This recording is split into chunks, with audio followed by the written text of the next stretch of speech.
YouTube, welcome back to the channel. Now look, I know it's a little dark, but bear with me, guys. I'm on a little walk. I'm working on my nutrition, working on my health.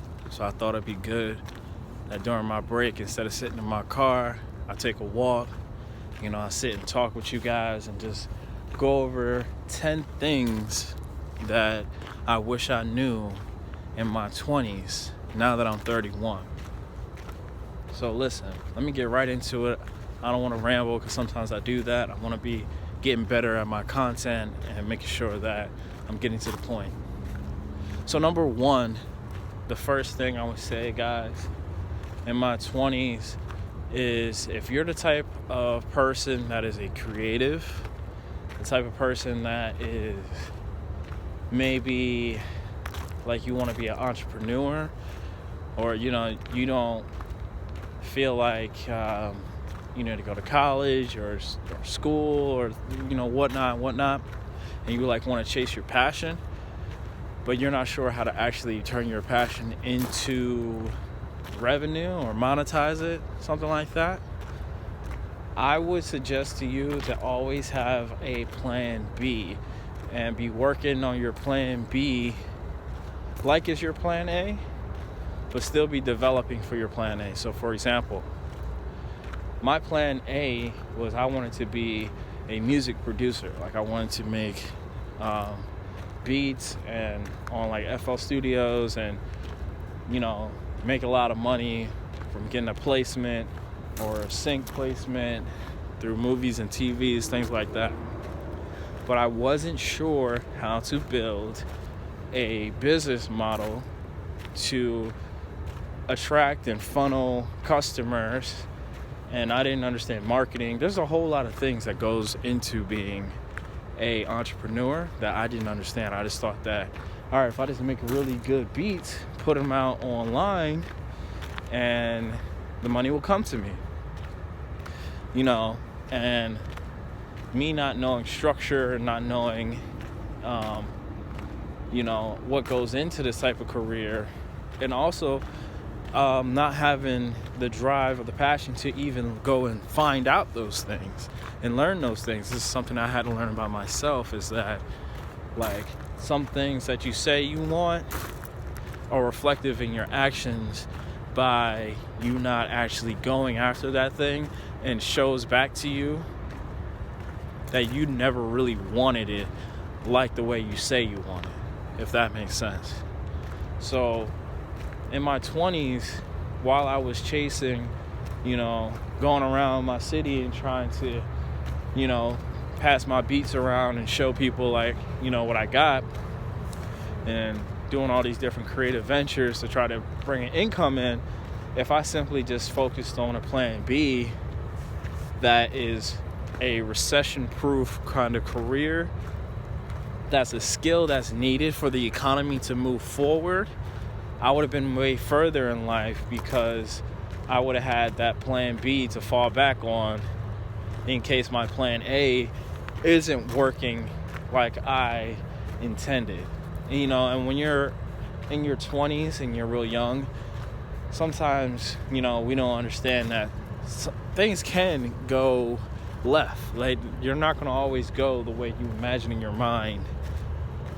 That's going to work out for you, that you're the special person that everything works out for. Just being honest.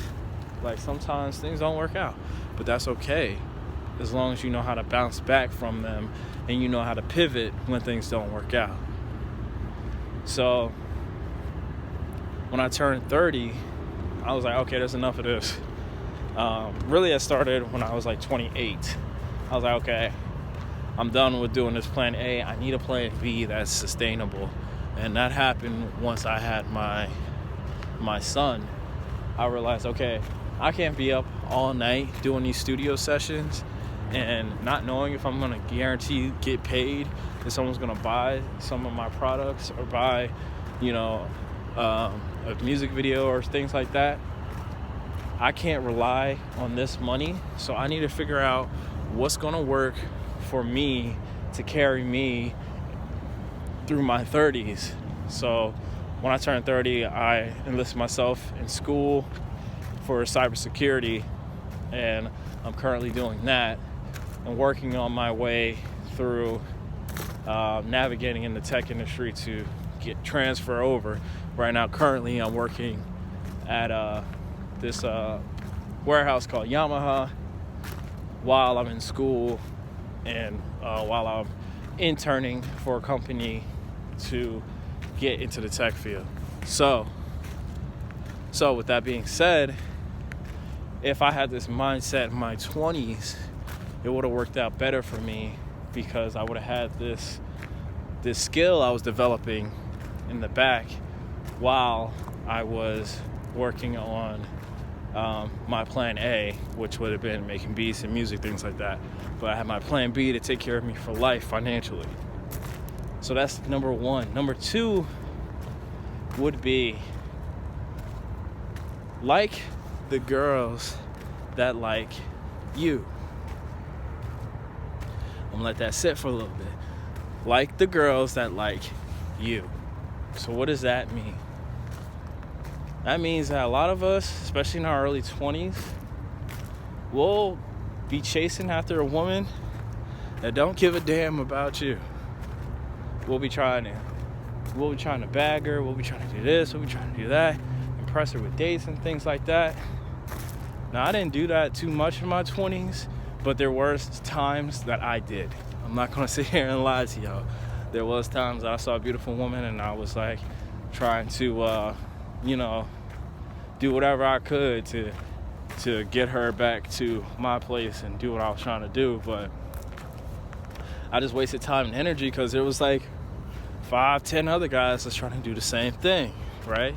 So she could play the field and I don't have to, she don't have to even worry about who to pick because all of them are getting gifts and things like that. I learned that in my 20s early, thank God.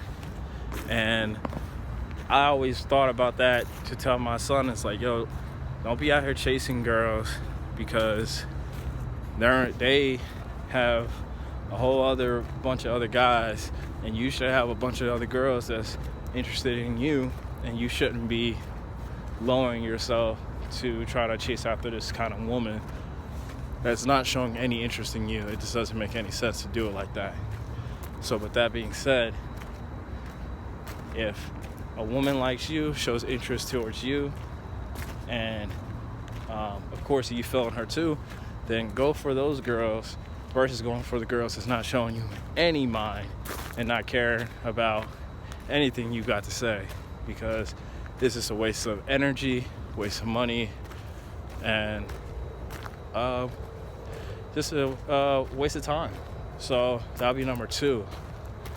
Number three, guys, I'm probably gonna make this 5 because honestly it's cold as hell out here.